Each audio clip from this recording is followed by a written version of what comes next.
Hi there, in this video I want to show you how to hide and unhide apps on your iPad mini 6. Let's get started.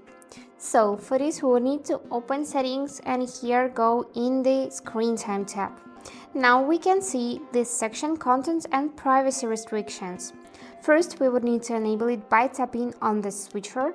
And now go in the allowed apps and here we can see all of the allowed applications which are installed on the device.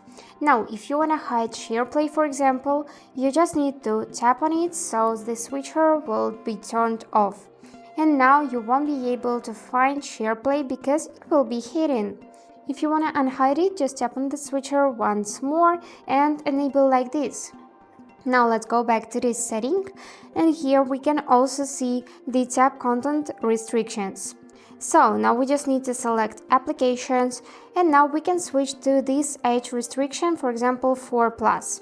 And in this case all of the applications that are not a match for this age restriction will be hidden. So just use the arrow to go back and to save the changes. For example, it removed me YouTube and Telegram.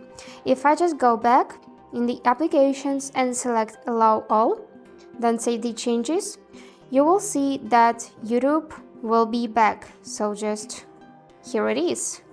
We would need to just add it from the app library, which is placed right here.